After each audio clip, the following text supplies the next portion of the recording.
Assalamualaikum warahmatullahi wabarakatuh. Selamat malam dan salam sejahtera untuk semuanya. Alhamdulillah pada malam ini berjumpa lagi dengan kami tim KKN kelompok 3 Stikes Bakti Tunas Husada tahun 2021 dalam program BIPID-19 atau Bincang-Bincang COVID-19. Perkenalkan, saya Ade Nasrun yang akan membantu sesi talkshow pada kesempatan malam ini. Di sesi talkshow kali ini kita akan membahas tentang tata cara isolasi mandiri. Berbicara tentang pandemi COVID-19, tentu semua orang ingin pandemi ini segera berakhir. Namun, dalam kenyataannya banyak orang yang belum paham bahwa orang yang terkena COVID-19 harus melakukan isolasi mandiri. Lalu bagaimana tata cara isolasi mandiri? Siapa yang melakukan isolasi mandiri? Parameter berhasil atau tidaknya isolasi mandiri, dan bagaimana cara pertahanan tubuh saat isolasi mandiri. Nah, pada kesempatan kali ini itu semua akan dibahas oleh narasumber kita, yaitu Saudari Maria Ulpa dari mahasiswi S1 Farmasi Stikes Bakti Tunas Husada. Selamat malam Maria Ulpa. Selamat malam Ade Nasrun. Pada acara talkshow kali ini akan dibagi menjadi dua sesi. Sesi pertama, pemateri akan menyampaikan materinya, dan sesi yang kedua yaitu sesi tanya jawab. Dalam sesi tanya jawab, saya akan membacakan pertanyaan yang telah masuk melalui Google Form. Untuk mengefisienkan waktu, saya akan mempersilahkan Saudari Maria Ulpa untuk memaparkan materinya. Baik, terima kasih kepada moderator yang telah memberikan kesempatan kepada saya untuk membahas mengenai isolasi mandiri. Pada pembahasan yang pertama yaitu mengenai apa sih pengertian dari COVID-19 ini. Nah, pasti kalian sudah tidak asing lagi nih dengan yang namanya COVID-19. Terlebih kita semua kan sekarang sedang mengalami masa-masa pandemi COVID-19 yang tidak hanya menyerang Indonesia saja, tetapi sudah sampai ke seluruh penjuru dunia. Sebenarnya apa sih pengertian dari COVID-19 atau yang biasa kita sebut dengan coronavirus disease 2019? Nah, COVID-19 ini merupakan penyakit yang disebabkan oleh jenis coronavirus baru yaitu SARS-CoV-2 yang dilaporkan pertama kali di Wuhan, China pada tanggal 31 Desember 2019. COVID-19 ini dapat menimbulkan gejala gangguan pernafasan akut seperti demam di atas 38 derajat Celcius, kemudian batuk, dan juga sesak nafas bagi manusia. Selain itu juga dapat disertai dengan rasa lemas, batuk dan rasa lemas, nyeri otot, dan juga diare. Nah, COVID-19 ini dapat menular dari manusia ke manusia lain melalui kontak erat dan dari percikan cairan pada saat bersin dan juga batuk. Maka dari itu, kita semua diwajibkan untuk memakai masker untuk menjaga diri kita maupun orang lain dari virus tersebut. Sumber ini diambil dari Kementerian Kesehatan Republik Indonesia. Kemudian untuk pembahasan yang kedua yaitu mengenai apa sih yang harus dilakukan ketika seseorang beresiko terinfeksi COVID-19. Nah, sumber ini saya ambil dari Kementerian Kesehatan Republik Indonesia, Gerakan Masyarakat Sehat, dan juga USAID. Nah, yang pastinya dengan melakukan tindakan pencegahan diantaranya yaitu dengan sering mencuci tangan.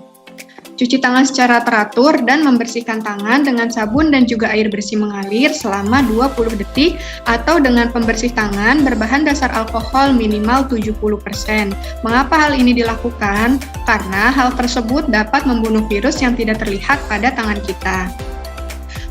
Nah, mencuci tangan ini sangat mudah dan efektif untuk mencegah penyebaran virus COVID-19. Adapun 6 langkah untuk mencuci tangan dengan cara yang benar, yaitu yang pertama dengan membasahi tangan menggunakan air bersih, kemudian gunakan sabun pada tangan secukupnya dan gosok-gosok telapak tangan yang satu dengan tangan yang lain secara lembut dengan arah yang memutar. Kemudian, gosok sela-sela jari hingga bersih dan bersihkan ujung jari secara perlahan pada posisi mengunci seperti ini ya.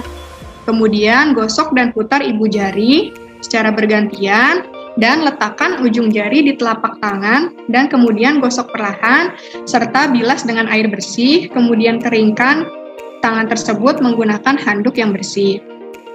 Nah, selanjutnya yaitu menghindari menyentuh mata, hidung, dan juga mulut. Mengapa? Karena tangan menyentuh banyak barang dan dapat terpapar virus.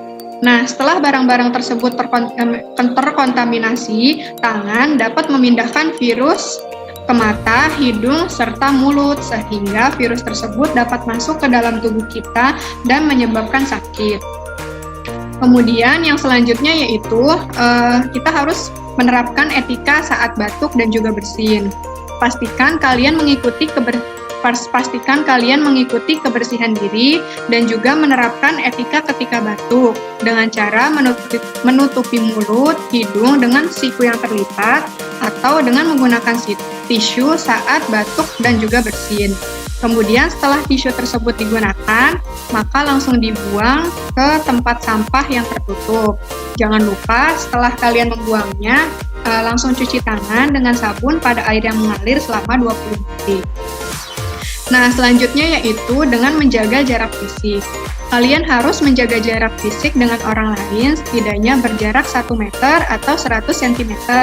Dan juga harus menghindari 7 hal untuk memastikan keamanan diri kalian sendiri. Di antaranya yaitu hindari berada di dekat orang yang tidak sehat, kemudian hindari kerumunan, kemudian hindari pertemuan besar, jangan pergi ke fasilitas kesehatan apabila keadaannya itu darurat.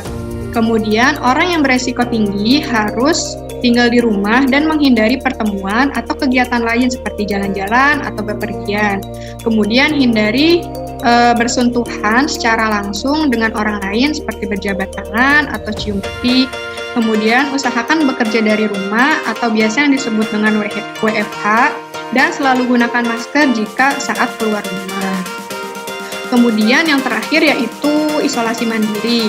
Nah, karena keadaan saat ini banyaknya peningkatan jumlah pasien yang terinfeksi virus corona, di mana semakin hari semakin banyak bertambahnya dan juga tingginya kasus COVID-19 di Indonesia membuat tingkat hunian atau fasilitas tempat tidur bagi pasien COVID-19 di sejumlah rumah sakit atau fasilitas kesehatan itu sangat menipis. Sehingga pemerintah menetapkan pasien dalam kriteria tertentu untuk melakukan isolasi mandiri di rumah, bukan di rumah sakit. Nah, dilihat dari poin di atas, salah satunya yaitu dengan melakukan isolasi mandiri. Sebenarnya apa sih pengertian dari isolasi mandiri tersebut? Diambil dari sumber Kementerian Kesehatan Republik Indonesia. Isolasi mandiri yaitu merupakan salah satu cara agar kita tidak terinfeksi dari COVID-19, serta salah satu upaya kita untuk mencegah penyebaran COVID-19 dengan berdiam diri di dalam rumah sambil memantau kondisi diri kita seraya tetap menjaga jarak aman dari orang sekitar atau keluarga kita di rumah. Nah, pasien dengan gejala sedang hingga berat berhak didahulukan agar mendapatkan perawatan dan penanganan intensif di rumah sakit maupun fasilitas kesehatan. Sementara itu, untuk pasien COVID-19 tanpa gejala atau yang bergejala ringan dapat menerapkan isolasi di rumah, tetapi tentu saja harus sesuai dengan penilaian dari dokter. Nah, poin selanjutnya yang akan dibahas yaitu mengenai apa saja sih protokol dari isolasi mandiri itu.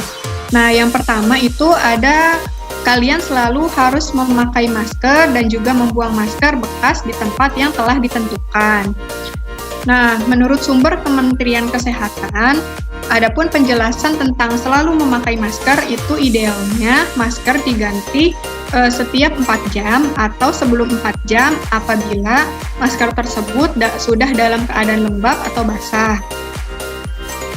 Kemudian yang kedua yaitu jika ada gejala seperti sakit, demam, flu, dan juga batuk, maka usahakan kalian tetap tinggal di rumah ya. Jangan bepergian keluar rumah, ke sekolah, ke pasar, atau ke tempat umum lainnya untuk mencegah penularan dari virus corona ke masyarakat sekitar. Kemudian yang ketiga yaitu kalian dapat memanfaatkan fasilitas telemedicine atau yang disebut dengan sosial media kesehatan. Apa sih Telemedicine itu merupakan layanan medis online yang digunakan oleh dokter atau tenaga medis untuk memberikan pelayanan kesehatan dari jarak jauh. Nah, jadi kalian ini bisa konsultasi kesehatan secara virtual.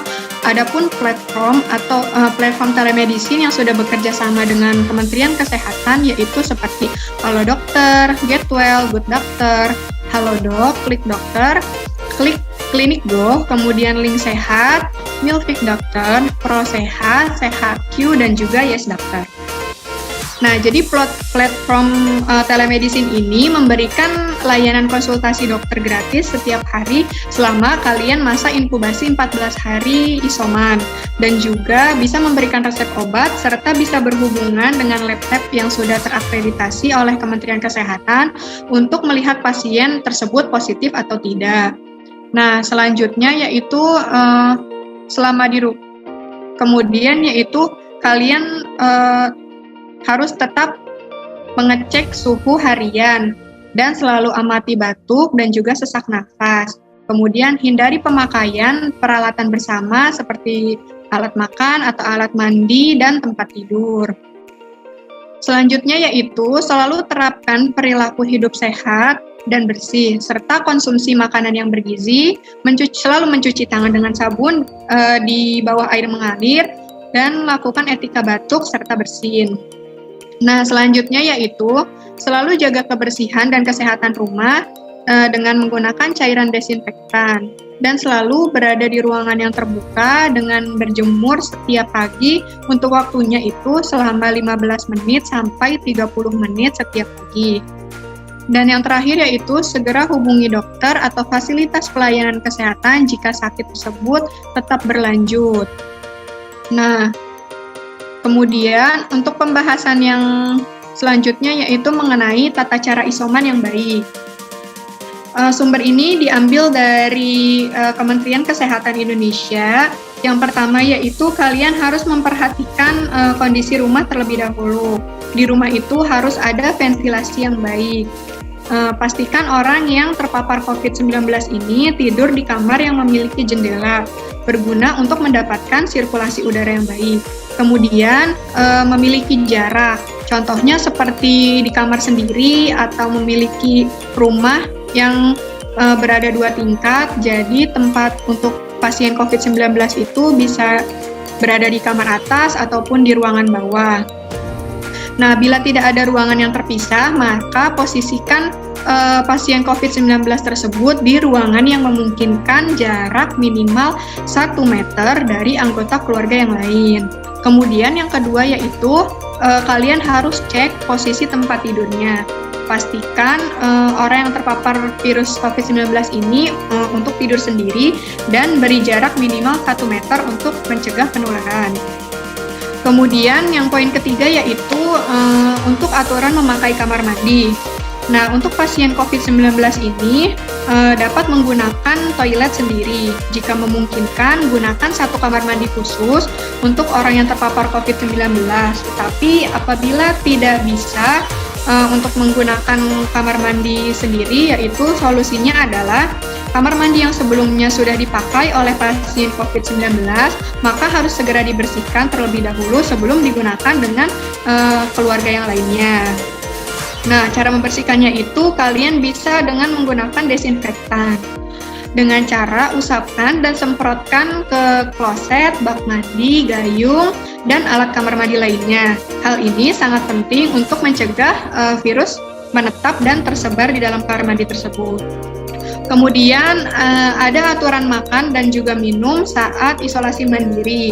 Nah, pasien COVID-19 ini makan di ruangan yang terpisah dari anggota keluarga yang lainnya.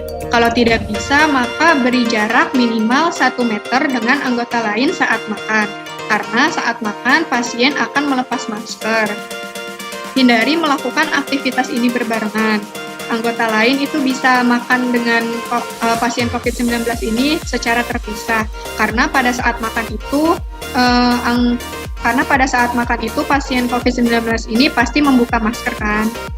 Nah, selanjutnya yaitu menggunakan atau pakai alat makan yang berbeda. Nah, pastikan juga untuk pasien dan anggota keluarga yang lainnya itu menggunakan alat makan yang terpisah, mulai dari piring, gelas, sendok, garpu, dan alat makan yang lainnya itu harus dibedakan. Kenapa harus dibedakan? Karena agar lebih higienis saja. Dan bisa juga untuk menggunakan alat makan sekali pakai yang bisa langsung dibuang setelah pemakaian. Namun, terlebih dahulu disemprotkan dengan desinfektan sebelum alat makan tersebut dibuang ke tempat sampah yang tertutup.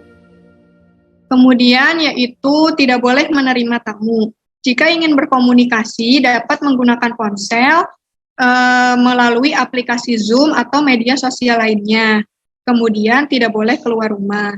Dan aturan yang keenam yaitu aturan anggota pasien COVID-19 di dalam rumah dengan orang serumah. Yaitu untuk orang yang serumah dengan pasien COVID-19 itu harus selalu memakai masker. Meskipun berada di ruangan terpisah, bukan berarti anggota keluarga yang lain itu lalai dalam melaksanakan protokol kesehatan. Kemudian juga batasi untuk pergerakan. Jadi batasi tatap muka dengan pasien COVID-19 di dalam rumah itu hanya cukup bertanya dari jauh atau juga bisa melalui via handphone saja. Kemudian selalu pantau saturasi oksigen. Saturasi oksigen dipantau menggunakan dengan alat yaitu oximeter. Untuk nilai saturasi oksigen yang normal itu berada sekitar di antara 95 sampai 100%. Jika saturasi oksigen berada pada angka 93 dan 94 atau di bawahnya, itu maka segera hubungi dokter atau fasilitas kesehatan terdekat. Nah, kemudian selalu pantau suhu tubuh. Pantau suhu tubuh dengan menggunakan termometer sebanyak 2 kali dalam sehari. Jika suhu tubuh terus meningkat, maka jangan ragu untuk membawa pasien COVID-19 ini ke rumah sakit. Nah, kemudian untuk limbah dari pasien COVID-19 ini harus dikemas dalam kantong yang tertutup, kemudian diikat kuat sebelum dibuang atau dibersihkan. Untuk berbagai perlengkapan yang digunakan oleh pasien seperti masker, handuk, spray, dan barang lain, itu harus dikemas dalam kantong yang tertutup untuk mencegah penyebaran virus corona. Selanjutnya yang akan dibahas yaitu mengenai siapa sih yang perlu melakukan isolasi mandiri ini. Nah, sumber yang didapat yaitu dari Kementerian Kesehatan Republik Indonesia, di mana protokol isolasi mandiri ini tidak diperuntukkan bagi semua orang. Nah, beberapa orang yang disarankan untuk melakukan isolasi mandiri diantaranya yaitu pasien yang terkonfirmasi COVID-19 dengan pemeriksaan PCR, tetapi dia tidak mengalami gejala COVID-19 atau hanya mengalami gejala ringan saja seperti batuk, demam, atau sakit tenggorokan yang bisa diatasi di rumah. Kemudian, mendapatkan hasil positif pada rapid test antigen dan tidak dapat melakukan konfirmasi dengan PCR atau tidak dilanjutkan dengan melakukan PCR. Nah, kemudian untuk orang yang melakukan perjalanan dari negara lain atau transmisi lokal COVID-19. Selanjutnya yaitu apabila orang tersebut sempat melakukan kontak dengan orang yang positif COVID-19. Nah, selanjutnya yaitu orang yang terkonfirmasi positif saat exit test pada masa karantina. Selanjutnya itu isolasi mandiri ini hanya bisa dilakukan pada orang yang memenuhi syarat tertentu. Nah, adapun beberapa syarat yang harus terpenuhi diantaranya yaitu yang pertama, di mana orang tersebut harus berusia di bawah 45 tahun. Dikarenakan apabila orang tersebut berada di umur rentang 45 tahun ke atas, itu akan lebih beresiko mengalami komplikasi. Selanjutnya yaitu orang yang tidak memiliki penyakit penyerta seperti penyakit jantung, diabetes, hipertensi, atau penyakit paru yang kronis. Kemudian, apabila orang tersebut memiliki rumah dengan kamar yang terpisah untuk setiap penghuninya, yang bertujuan untuk meminimalkan kontak langsung apabila nanti dilakukannya isolasi mandiri dengan orang sekitar rumah. Kemudian, memiliki kamar mandi di dalam rumah, tidak di luar rumah. Nah, jika salah satu dari syarat tersebut tidak terpenuhi, maka isolasi mandiri perlu dilakukan di tempat yang telah disediakan oleh pemerintah atau kelurahan demi menjaga kesehatan diri kita sendiri maupun orang lain, serta dapat terpantau oleh tenaga kesehatan yang berada di lokasi tersebut atau di tempat tersebut. Kemudian, mengenai parameter berhasil atau tidaknya pada saat seseorang yang mengalami COVID-19 ini melakukan isolasi mandiri. Nah, sumber yang didapat itu dari portal informasi Indonesia, di mana yang pertama ada tanpa keluhan, yaitu orang yang sudah melakukan isolasi mandiri selama 14 hari, sama seperti masa inkubasi pada infeksi virus SARS-CoV-2, dan tanpa adanya keluhan, bisa diartikan orang tersebut dalam keadaan baik-baik saja. Kemudian, yang kedua yaitu pernah ada keluhan. Jadi, bagi orang yang pernah muncul keluhan menyerupai gejala COVID-19 seperti batuk, sakit tenggorokan, ataupun panas tinggi, tetapi gejala tersebut hanya sebentar dan sembuh dalam waktu 14 hari saat isolasi mandiri, maka hal itu juga tidak menandakan adanya sumber virus penyebab COVID-19 di tubuh pasien tersebut. Kemudian yaitu keluhan yang berkelanjutan, di mana jika orang tersebut memiliki keluhan pada saat isolasi mandiri dan keluhan tersebut berkelanjut sampai terasa semakin sesak nafas dan gangguan pernafasan lainnya, maka hal tersebut harus diwaspadai. Apabila hal ini terjadi, maka orang tersebut perlu melaporkan ke fasilitas kesehatan terdekat dan melakukan tes PCR atau swab. Nah, selanjutnya yaitu bagaimana sih cara menjaga pertahanan tubuh saat melakukan isolasi mandiri. Nah, sumber yang didapat yaitu dari Kementerian Kesehatan Indonesia bahwa kalian yang terpapar COVID-19 itu seraya tetap menerapkan pola hidup sehat seperti makan makanan yang bergizi, seimbang, seperti memperbanyak buah dan juga makan sayur-sayuran, minum vitamin, istirahat yang cukup, lakukan olahraga ringan, dan hindari merokok atau minum alkohol. Selanjutnya yaitu kalian bisa berjemur di bawah sinar matahari pada pagi hari sekitar jam 10 selama 15 sampai 30 menit. Nah, waktu tersebut itu menjadi waktu yang berpotensi paling baik untuk berjemur di bawah sinar matahari. Kemudian, jangan lupa kalian untuk mengendalikan stres dan tetap bahagia, karena stres yang dilalui dalam jangka panjang itu dapat memicu ketidakseimbangan fungsi sel imun serta dapat memancing adanya peradangan pada tubuh kita. Begitu penjelasan yang dapat saya sampaikan mengenai isolasi mandiri. Selanjutnya saya serahkan kembali kepada moderator. Terima kasih kepada Saudari Maria Ulfa yang telah memaparkan materinya. Sekarang kita akan memasuki sesi tanya jawab. Di sini saya akan membacakan pertanyaan yang telah masuk. Pertanyaan pertama, apa yang dilakukan saat sedang isolasi mandiri? Oke, apa yang dilakukan saat sedang isolasi mandiri? Tadi sempat saya jelaskan ya di atas mengenai hal yang dilakukan saat isolasi mandiri. Itu ada beberapa protokol isolasi mandiri yang harus dijalankan ya untuk penderita COVID-19. Yang pertama yaitu untuk selalu memakai masker dan juga membuang masker bekas di tempat yang telah ditentukan, yaitu pada tempat sampah yang tertutup. Kemudian apabila kalian mengalami sakit seperti ada gejala demam, flu, dan juga batuk, maka usahakan kalian tetap di rumah ya. Jangan pergi bekerja ataupun ke pasar atau ke ruang publik lainnya, guna untuk mencegah terjadinya penularan ke masyarakat luas. Dan juga yang ketiga yaitu memanfaatkan fasilitas telemedicine atau sosial media kesehatan. Nah, kemudian kalian selama di rumah juga bisa bekerja di rumah atau yang disebut dengan WFH. Dan selalu gunakan kamar terpisah dari anggota keluarga yang lain dan selalu menjaga jarak aman dari anggota keluarga yang lain minimal 1 meter. Dan selalu mengecek suhu tubuh harian amati batuk dan juga sesak nafas, kemudian hindari pemakaian bersama peralatan makan, peralatan mandi, dan juga saat tidur. Nah, selanjutnya yaitu tempatkan perilaku hidup sehat dan juga bersih, serta mengkonsumsi makanan yang bergizi, selalu mencuci tangan dengan sabun dengan air yang mengalir selama 20 detik.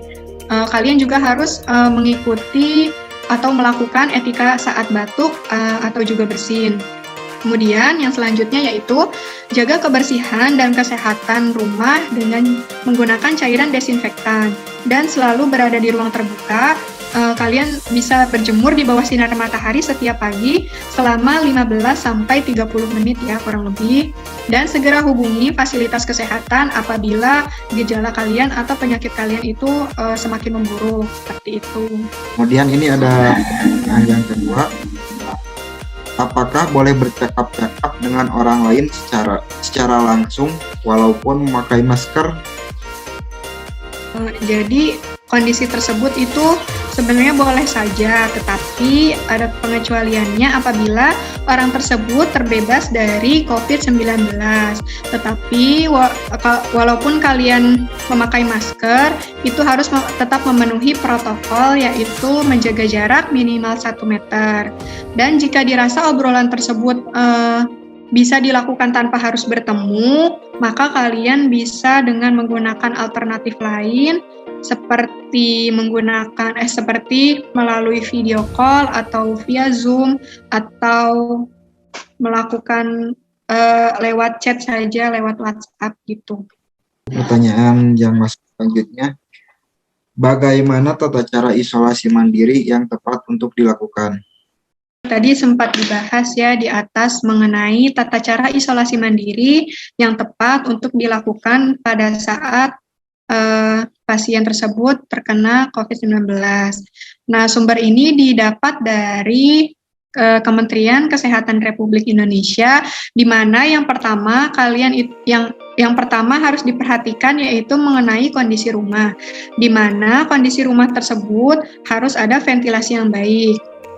Nah, pastikan pasien yang terpapar COVID-19 ini tidur di kamar yang memiliki jendela berguna untuk mendapatkan sirkulasi udara yang baik. Kemudian yang kedua, memiliki jarak. Contohnya seperti pasien COVID-19 ini tidur di kamar sendiri, ataupun jika kamarnya memiliki 2 lantai yang terpisah, kamar atas dan juga kamar bawah, itu bisa ditempati oleh pasien COVID-19. Nah, apabila tidak ada ruangan terpisah, maka bisa diposisikan orang tersebut di ruangan yang memungkinkan jarak minimal 1 meter dari anggota keluarga yang lain. Kemudian yang kedua yaitu kalian harus cek posisi tempat tidur. Sudah dipastikan orang terpapar COVID-19 ini harus tidur sendiri dan beri jarak minimal 1 meter untuk mencegah penularan. Terus yang ketiga yaitu adanya aturan memakai kamar mandi. Untuk pasien COVID-19 ini dapat menggunakan toilet sendiri. Jika memungkinkan, gunakan 1 kamar mandi khusus untuk orang yang terpapar COVID-19. Tetapi bagaimana jika hanya ada 1 kamar mandi saja? Maka solusinya yaitu kamar mandi yang sebelumnya telah dipakai oleh pasien COVID-19 itu harus segera dibersihkan terlebih dahulu sebelum digunakan dengan anggota keluarga yang lain dengan cara menggunakan desinfektan, yaitu mengusapkan atau semprot kloset, bak mandi, gayung, dan juga alat kamar mandi lainnya. Nah, hal ini itu sangat penting untuk mencegah virus menetap dan tersebar. Kemudian yaitu adanya aturan makan dan minum saat isolasi mandiri. Nah, pasien COVID-19 ini harus makan sendiri di ruangan yang terpisah dari anggota keluarga yang lain. Kalau misalkan tidak bisa, yaitu tetap memberikan jarak minimal 1 meter dengan anggota yang lain pada saat makan. Karena saat makan, pasien akan membuka masker. Kemudian, yaitu dengan menggunakan alat makan yang berbeda. Nah, pastikan juga pasien dan anggota keluarga lain untuk menggunakan alat makan yang terpisah, mulai dari piring, gelas, garpu, sendok, dan juga alat makan yang lain itu harus dibedakan agar lebih higienis. Atau bisa juga kalian menggunakan alat makan sekali pakai yang langsung bisa dibuang Nah, sebelum dibuang itu, kalian harus menyemprotkan desinfektan terlebih dahulu sebelum kalian membuang alat makan yang sudah dipakai tadi. Nah, kemudian pada poin kelima yaitu kalian tidak boleh menerima tamu. Jika ingin berkomunikasi, dapat menggunakan ponsel dengan media Zoom atau media sosial lainnya. Kemudian tidak boleh keluar rumah. Nah, terus selanjutnya yaitu ada aturan anggota keluarga pasien COVID-19 yang tinggal serumah. Yaitu kalian harus tetap memakai masker meskipun berada di dalam rumah dan meskipun berada di ruangan yang terpisah, bukan berarti anggota keluarga yang lain itu lalai dalam melaksanakan protokol kesehatan. Kemudian selalu batasi pergerakan. Nah, dengan minimal berjarak 1 meter. Kemudian pantau saturasi oksigen. Nah, pantau saturasi oksigen ini dengan menggunakan alat yaitu oximeter. Untuk nilai saturasi oksigen yang normal itu berada pada sekitar 95 sampai 100%. Nah, jika saturasi oksigen itu berada pada rentang di bawah 93 dan juga 94, maka segera hubungi dokter atau fasilitas kesehatan terdekat. Kemudian selalu pantau suhu tubuh menggunakan termometer sebanyak 2 kali dalam sehari. Dan jika suhu tubuh tersebut terus meningkat, maka jangan ragu untuk membawa pasien COVID-19 tersebut ke fasilitas kesehatan terdekat atau ke rumah sakit terdekat. Seperti itu. Lalu ini ada pertanyaan yang masih lagi, apakah saat isolasi mandiri harus berolahraga? Oke. Untuk pasien COVID-19 ini pada saat isolasi mandiri itu sebenarnya harus berolahraga atau tidak. Nah, itu semuanya bergantung dari kondisi pasien tersebut. Jika kondisi pada saat isolasi mandiri ini memungkinkan untuk berolahraga, maka hanya boleh dilakukan oleh pasien COVID-19 tanpa gejala, pasien dengan gejala ringan, serta pasien yang memiliki tingkat saturasi oksigen di atas 98%. Selain itu juga, gerakan olahraga yang diperbolehkan itu hanya gerakan yang ringan saja. Menurut WHO, sekadar bergerak dan melakukan peregangan bisa membuat kesehatan seseorang itu meningkat. Nah, seseorang yang akan melakukan olahraga itu bisa dengan melakukan lari di tempat selama 15 menit atau berjalan-jalan di sekitar kamar saja ya, jangan sampai berkeluyuran di sekitar rumah itu selama 5-10 menit. Dan hal tersebut itu bisa ditingkatkan seiring berjalannya waktu menjadi 30 menit gitu. Kemudian ini ada pertanyaan selanjutnya. Makanan apa yang direkomendasikan ketika isolasi mandiri? Untuk makanan pada saat isolasi mandiri itu WHO memberikan panduan makanan yang bisa dikonsumsi selama seseorang itu melakukan isolasi mandiri. Di antaranya yang pertama yaitu mengkonsumsi berbagai jenis makanan sehat ya yang pastinya dan juga bergizi. Kalian bisa mengkonsumsi biji-bijian, kacang-kacangan, jagung, nasi, buah-buahan, sayur-sayuran, kemudian beberapa sumber protein hewani seperti daging, ikan, telur, dan juga susu itu dibutuhkan untuk mengganti sel yang rusak pada selama pemulihan.